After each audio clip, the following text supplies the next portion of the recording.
Assalamualaikum warahmatullahi wabarakatuh.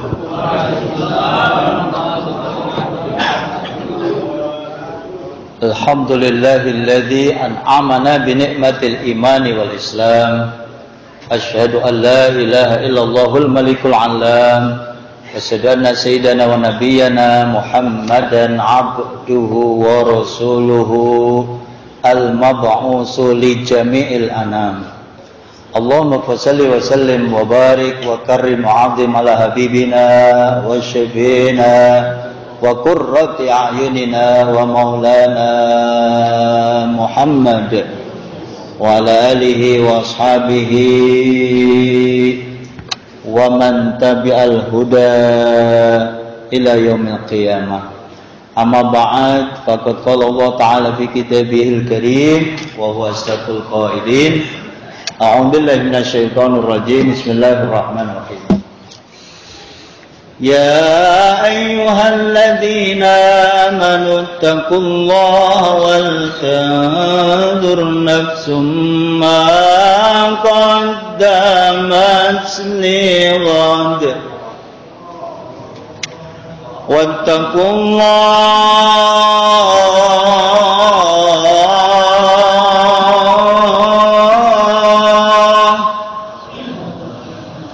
إن الله خبير بما تعملون.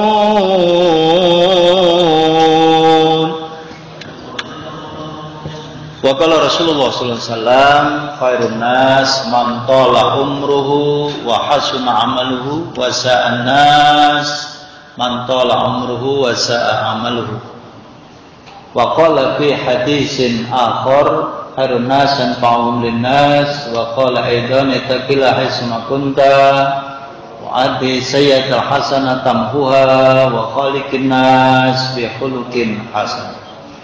Sadaqallah wa sadaqa rasuluh. Bapak-bapak sekalian, saudaraku, ikhwani rahimakumullah, segenap pengurus masjid di Kemah Taqwa yang dimuliakan Allah Subhanahu wa taala, bapak-bapak pimpinan Samsat yang saya muliakan, mudah-mudahan diberikan kesehatan, amin, dan panjang umur, dimurahkan rezekinya. Kawan-kawan Samsat, pegawai, para tamu yang ngaji, mudah-mudahan berkah hidupnya, berkah umurnya, berkah karirnya, dan lain sebagainya. Amin ya rabbal alamin. Karena bapak-bapaklah, saudara-saudaraku semua yang istiqomah menjalankan ibadah, ibadahnya, sholatnya jamaah, pahalanya luar biasa. Alhamdulillah. Bapak-bapak ini yang duduk adalah hamba-hamba Allah pilihan ini, Pak. Di kita ini luar biasa, man salaka thoriqon, baru jalan aja kita menuju untuk litolabil ilmi, jalannya itu untuk menuju ke ilmu. Salakallahu lahu thoriqon ilal jannah, mudah banget nanti kita masuk surga, amin. Itu yang penting, Pak. Kita capek-capek ibadah, kalau nanti endingnya neraka kan gak enak juga. Kita kerja capek, duit miliaran, triliunan, investasi banyak, ya kan, mobil banyak, kontrakan banyak, villa banyak, usahanya luas, bininya 4, ya misalnya itu. Coba-cobanya berani, jadi gebukin sama bini. Itu orang pilihan, Pak. Nggak usah ngajinya, harus lanjut, ada ilmu khusus kayak itu. Orang yang dunianya luar biasa, dia akan menyesal di kemudian hari ketika dia ninggalin sholat. Di dalam satu ayat, masalah kakum fi sakor, orang-orang neraka nih kalau lagi kumpul nanyain, ente ngapa emang masuk neraka? Salah satu diantaranya, lam naku minal musholin, saya dulu kagak sholat. Udah diingetin Ustaz Cakmur, udah diingetin orang tua saya, yang badung saya mah dulu. Sebenarnya sebadung-badungnya kita, namanya kita ngaku aja, Pak, pasti pernah badung, ya. Bagus mantan badung daripada mantan ustaz. Ya, Pak ya. Kalau pernah minum, pernah apa maksiat, kemudian dia tobat, di akhir hayatnya bagus, amalnya soleh, tobat, qiyamul lail, bangun malam, baca Quran, sedekahnya banyak Pak. Begini bukan nyawer Pak, sedekah. Soal bapak mau ngasih janda, mau ngasih apa, asal niatnya sedekah silakan aja. Asal jandanya jangan dipilih-pilihin gitu. Nah, janda yang cantik doang yang dibagi duit jangan. Tapi kita niat bagi du'afa namanya. Kelompok orang-orang yang perlu dibantu. Nah itu mukaddimah saya di awal ceramah saya sebagai penggugah semangat bahwa Bapak pertahankan nilai jamaah ini, karena jamaah ini satu panggilan Allah, aqimis sholah, inna sholata kanat alal mu'minina kitabam mauquta. Ya memang waktunya udah ada Pak. Bukannya jam 1 boleh Ustaz, boleh. Bukannya nanti menjelang asar masih boleh asar, ya boleh. Tapi itu tidak mengamalkan inna sholata kanat alal mu'minina kitabam mauquta. Waktunya ditentuin. Ya kan? Hayya 'alas shalah.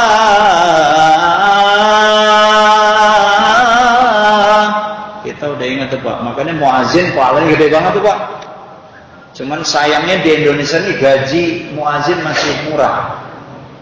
Ada muazin nih honornya harus dinaikin Pak. Bukan honor PNS doang yang dinaikkan.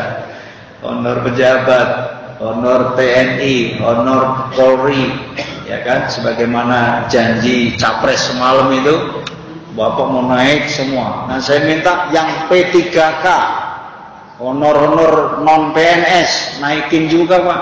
Jadi kalau PNS naik, non PNS naik juga. Amin. Ya Robbal. Kobul gitu dong Pak, diterima. Jadi doanya kenceng. Jadi kalau honor udah naik udah seneng aja kita. Semoga bukan hanya janji-janji tapi terrealisasi. Amin. Bapak sekalian yang saya muliakan, jadi setelah kita bersyukur bisa ibadah, ini wajah-wajah. Sebenarnya surga neraka itu indikasinya udah ada di kita-kita ini Pak. Di dunia aja udah bisa nampak. Orang yang sering mengeluh, kemudian hidupnya susah mulu gitu, solusinya nggak ada. Memang kayak neraka itu di dunia ya. Saya pernah ngomong, duit nggak segala-galanya, betul Pak? Duit nggak segala-galanya. Tapi segala-galanya pakai, saya ulangi Pak, duit nggak segala-galanya. Tapi segala-galanya pakai. Bapak ke Samsat sini kan perlu bensin, makan, ngopi, ngerokok di kantin, ya kan? Pakai pulus, mobil pulus. Kalau nggak ada pulus gimana kita? Puyeng. Sekalipun duit nggak segala-galanya dan segala-galanya butuh duit, tapi begitu banyak orang yang setengah mati kalau tidak megang duit. Sepakat? Mumet aku Pak Ustaz. Ini apa mumetnya orang nyekel duit. Kalau konsultasi dia istri lagi nggak beres, Ustaz, sudah seminggu ini pengen bini saya nolak melulu. Mana saya udah minum jamu lagi, nyampe rumah udah saya siapin gimana strategi biar kuat. Ternyata istri saya nggak mau melayani. Pusing saya Ustaz. Kalau itu masih ada solusi, masih mudah. Konsultasi, Ustaz, saya mau cerai. Kenapa mau cerai? Istri saya nggak beres, melawan saya, berantem melulu. Anaknya berapa Bapak? 4. Anak 4 kok mau cerai Pak? Nggak kasihan sama anaknya, saya bilang gitu. Kebetulan saya aktif di BP4 Pak, Badan Penasihat Pelestarian Perkawinan Kota Jakarta Barat. Selain saya aktif di PCNU, di BP4 tuh calon-calon janda banyak banget Pak di lantai 4. Pokoknya jembatan Pesin, kiri putar balik jalan perdana. Ya, calon janda tapi bukan berarti janda. Karena setiap saya nasihati dia nangis, kemudian dia sadar diri, akhirnya nggak jadi cerai. Nah, sebagai konsultan itu begitu bahagianya ini kita hidup kalau kita bisa mendamaikan orang-orang yang bermasalah. Fa aslihu damai. Dan itu persoalan-persoalan kehidupan itu banyak sekali. Nah yang konsultasi mau cerai rata-rata faktor pertama adalah suaminya selingkuh. Yang kedua ya selingkuh itu ya diantaranya mungkin perspektif dia selingkuh kan nggak selamanya ini ya. Pemahaman selingkuh itu kalau wanita itu Pak, biar bapak nikah lagi bawah tangan, bawah kaki, pakai buku, nggak pakai buku, bagi wanita itu dinilai selingkuh. Sebenarnya salah. Kalau bapak menjalankan syariat agama, nikah laginya versi bawah tangan, kayak pakai buku nikah, izin dulu apa nggak izin dulu, selama syarat rukun nikahnya sah, calon suami, calon istri, ada wali, ijab kabul, mas kawin, mobil itu selesai. Kalau rukun nikahnya terpenuhi nggak masalah Pak. Ini yang jadi masalah kalau rukun nikah nggak terpenuhi dan atau tidak melalui jalur itu, kemudian dia berpacaran di luar, pacaran bebas yang tidak syar'i. Nah itu yang disebut selingkuh. Tapi kalau perspektif wanita enggak, pokoknya kamu sudah tidak setia lagi, ada wanita lain, mau kamu nikahin enggak nikahin, namanya selingkuh aja. Nah, ini beda pandangan. Jamaah yang dimuliakan Allah Subhanahu wa taala, jangan lupa juga kita bersolawat kepada baginda Rasulullah. Saya senang tadi baru datang disambut solawat. Jadi abang-abang kita nih rajin solawat. Bagus. Sebelum orang jamaah datang sudah bersolawat ya. Solawatnya solawat standar, tapi bagus tuh Pak. Ada Qola'al badru alaina min saniyatin wada wajaba syukru alaina mada'alil laida. Kalau tadi Salatullah salamullah, sama-sama Pak, ala taha rasulillah, salatullah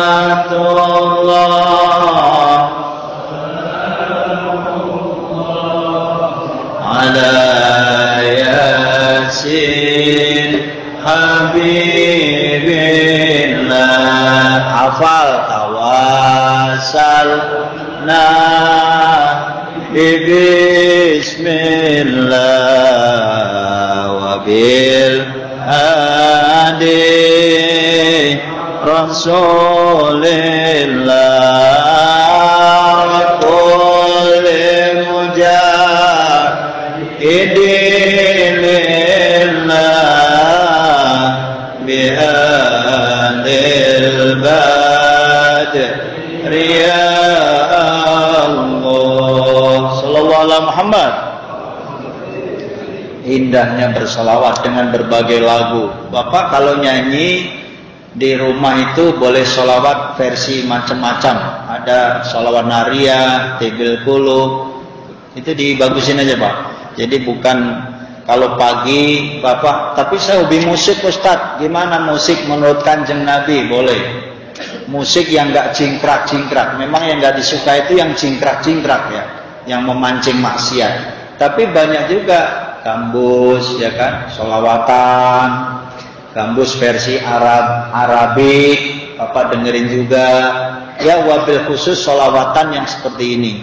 Ya banyak jenis-jenisnya. Itu Bapak ajarkan di diri kita untuk menghibur diri, bukan hanya bisa lagu Romai Rama, lagu Mansur S, Evita Mala, bukan hanya begitu doang.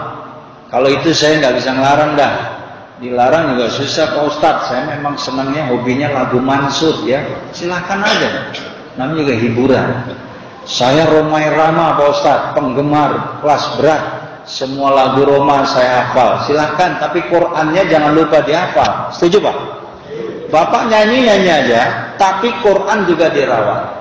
Saya ngapal Quran itu lebih sulit daripada ngapal lagu Ustaz. Iya, emang lebih berat di Quran. Tapi kalau Bapak fokus, insya Allah enggak juga. Ada juga yang dia ngapal sholawat cepat, ngapal wiridan cepat. Alhamdulillah. Jamaah yang dimuliakan Allah Subhanahu wa taala, itu terkait hobi. Nah, judul kita hari ini adalah urgensi evaluasi diri di awal tahun. Kita jangan salah bahwa hari ini masih 8 Januari. Yang namanya 8 Januari bagaimanapun awal tahun. Tentu Bapak sering mendengarkan ceramah-ceramah entah di mana saja. Dari kemarin kita malam tahun baru sampai tanggal 1, 2 terus ya. Khotib kemarin pasti tanggal ini 8, minggunya berarti 7, 6, tanggal 5 Januari itu nyaris judulnya adalah muhasabah di awal tahun baru. Saudara, tentu kenapa kita harus bermuhasabah, mengevaluasi diri. Sama kayak kantor kita, Pak. Ini bos-bos samsat nih pasti mengevaluasi kinerja Bapak. Itu wajar. Pak bos juga dievaluasi oleh atasannya lagi. Atasannya bos dievaluasi oleh atasannya lagi. Nah, sampai top manager atau top leader ya pimpinan pusat. Nah, karena satu dengan lain saling mengevaluasi, kalau menurut ajaran agama Islam, yang paling bagus adalah mengevaluasi diri sendiri, termasuk mengevaluasi kinerja itu. Yang tahu pekerjaan kita, bagaimana hasilnya, bagaimana prosesnya, bagaimana planningnya, bagaimana activity-nya adalah diri kita.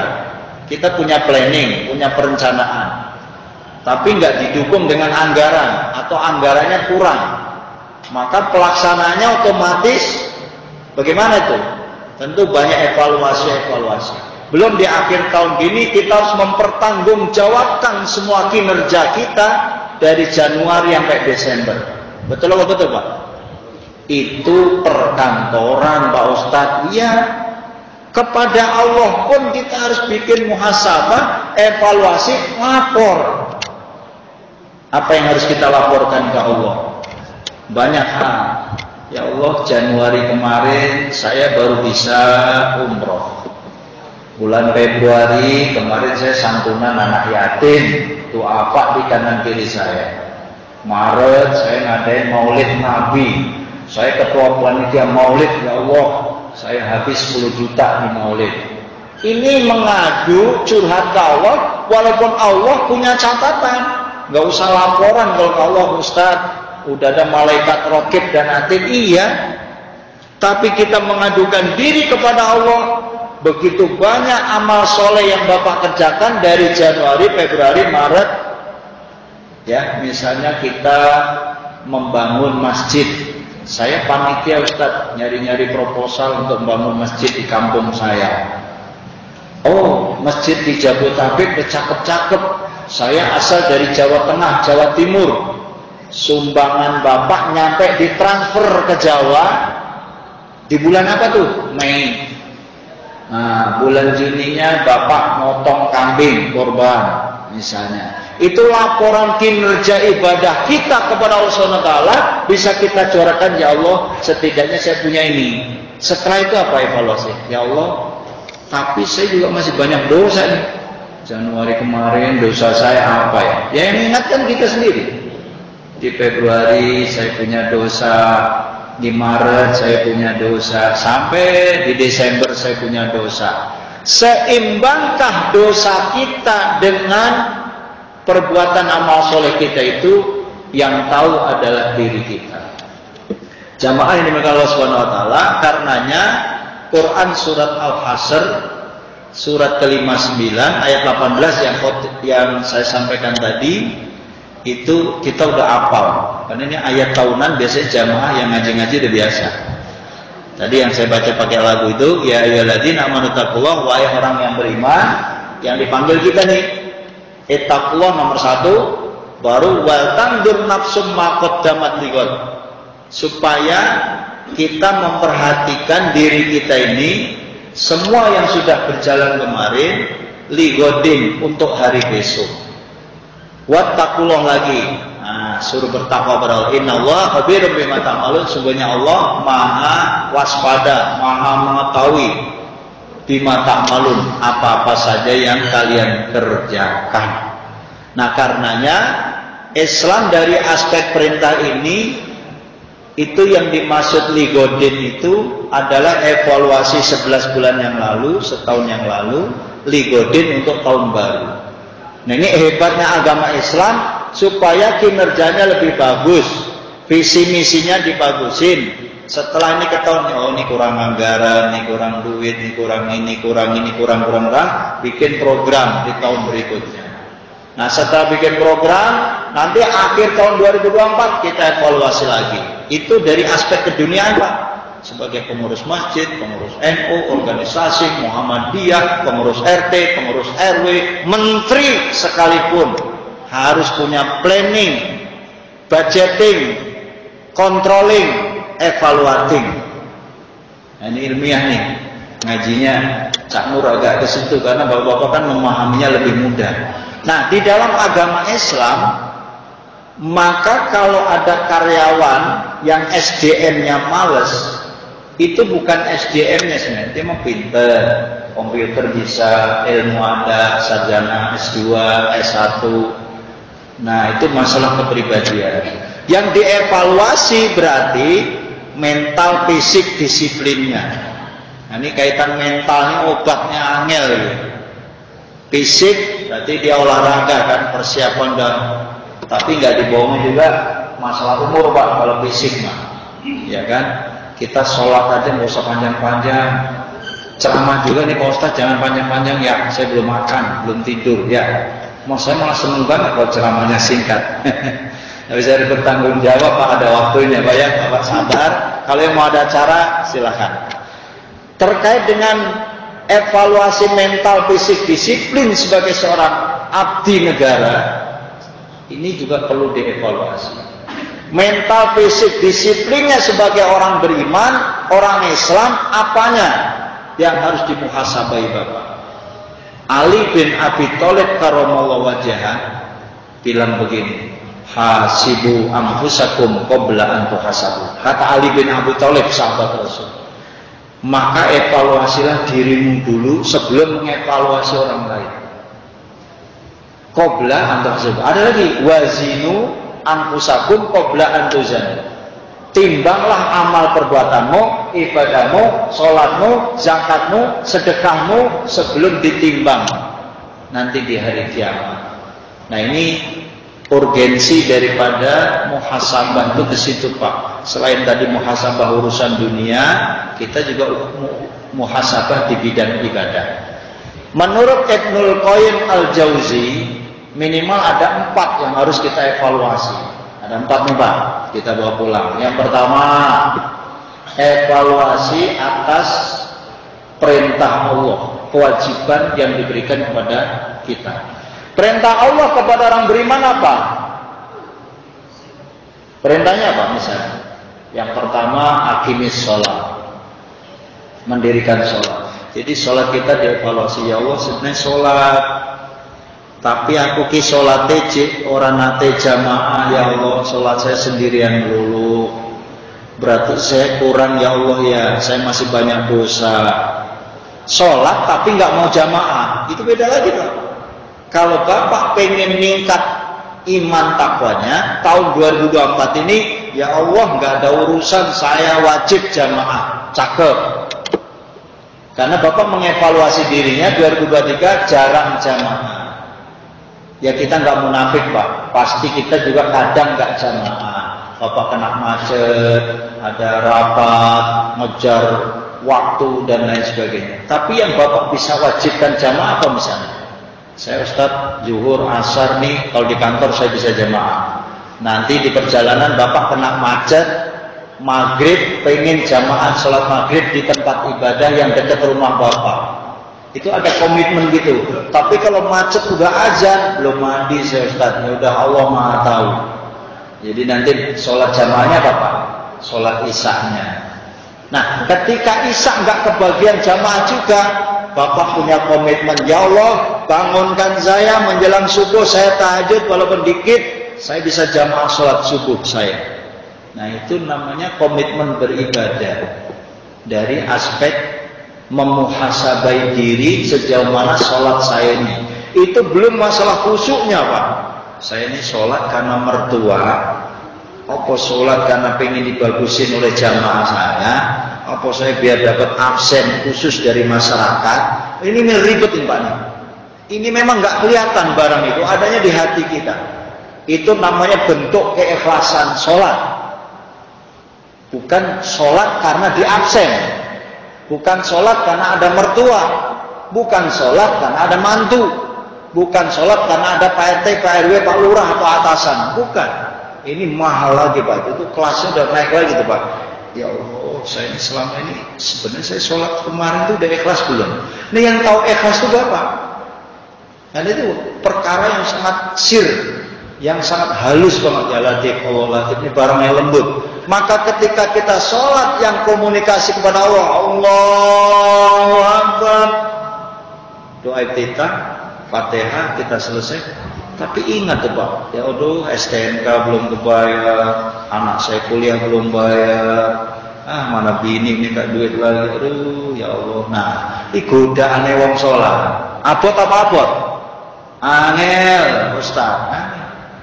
Udah sholat, saya pengen khusyuk, ingat utang. Ya tadi itu, kalau sebenarnya kita ada bicara sholat, khusyuk STNK saya udah mati di belum ya.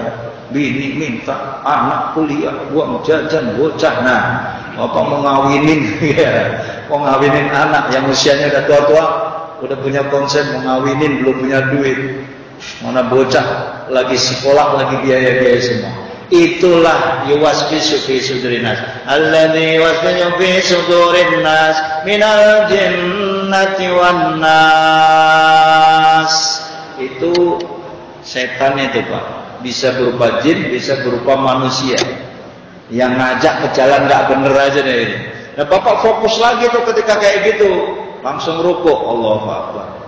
Ya Allah, pahami makna rukuk, tahu artinya rukuk, tahu arti sujud, bacanya pelan-pelan ditahu terjemahnya, itu mulai latihan khusyuk di dalam ibadah sholat.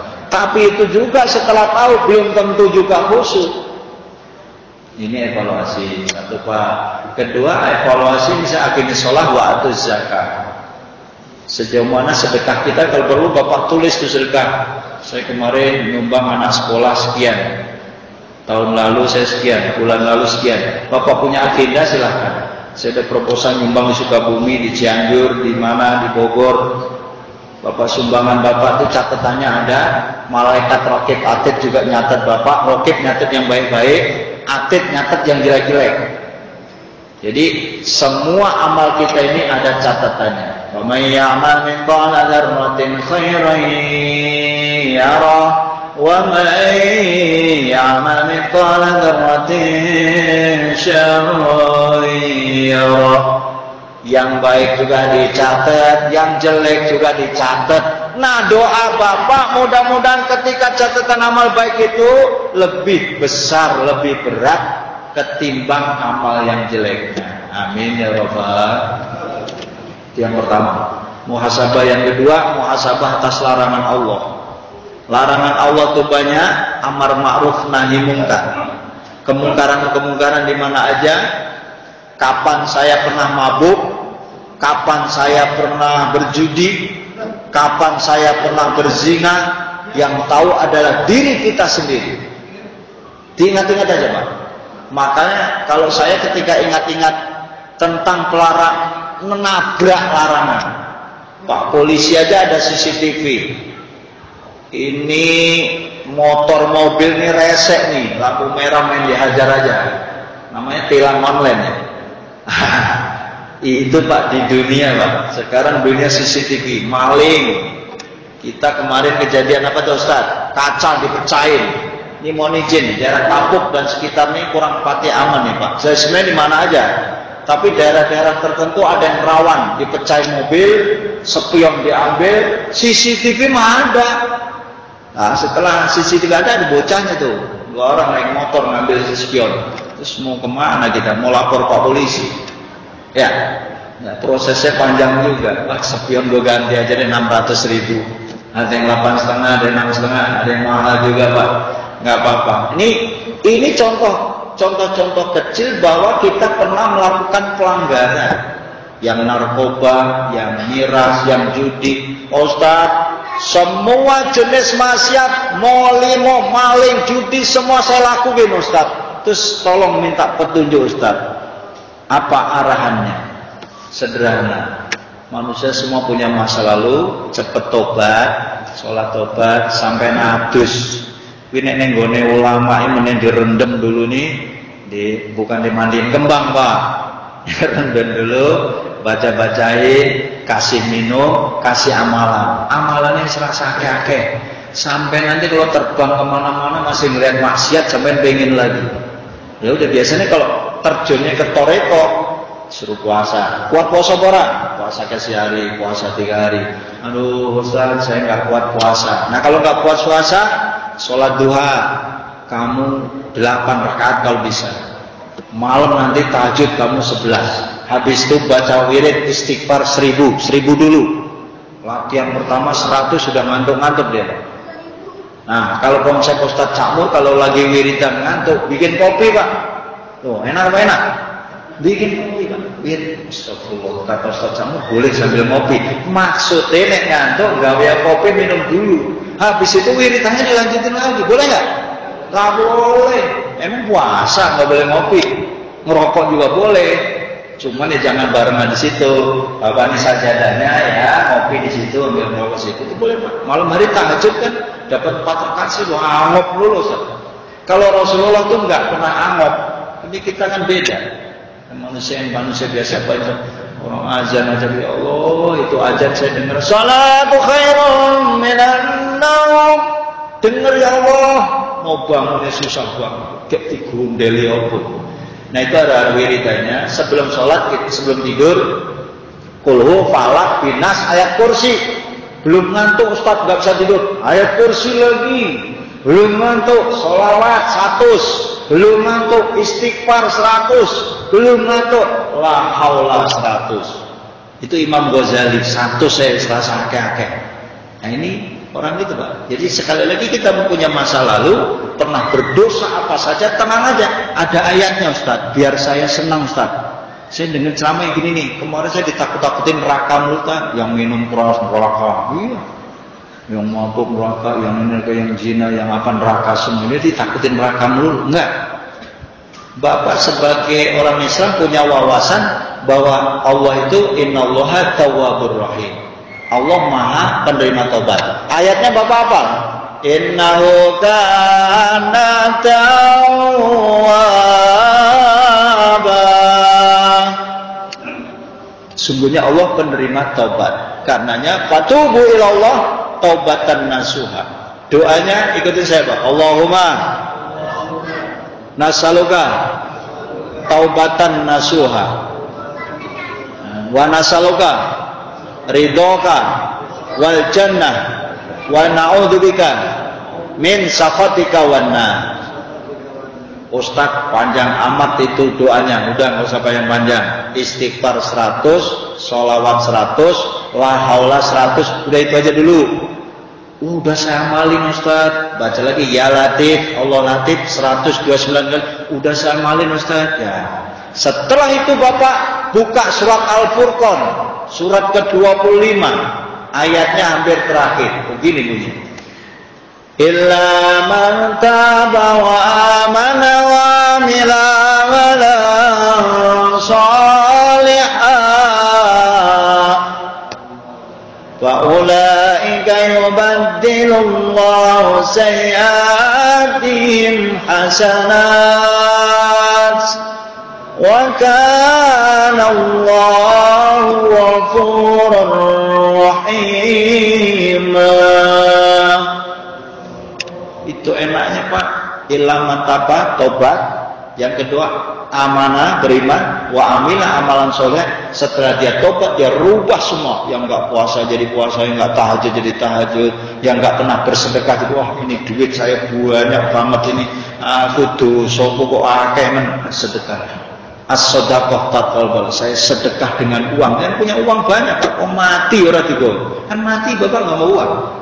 Iya Ustaz, tapi kan saya punya anak. Iya anak Bapak yang mulia, kontrakan banyak, Bapak ahli waris, mobil semua dikuasai ahli waris. Bapak mati bawa apa? Ilmu manfaat, sedekah jariah, atau apa? Yang satu lagi, waladin solehin yada'ullah, anak soleh yang ngedoain Bapak. Itu yang dibawa mati. Karenanya mumpung diberikan umur yang panjang di tahun 2024 ini kita bernafas, hidup yang luar biasa, berkahnya luar biasa. Mudah-mudahan muhasabah kita ini bermanfaat untuk diri, seperti kata pembawa MC acara tadi. Kuliah saya ini, kultum saya ini bisa manfaat dan rangka meningkatkan iman dan takwa kita kepada Allah Subhanahu wa taala, bukan hanya untuk Bapak, tapi tantangannya juga untuk saya sendiri pribadi. Sama-sama Pak kita berfastabiqul khairat, berlomba-lomba di jalan Allah Subhanahu wa taala. Amin ya rabbal alamin. Kurang lebihnya mohon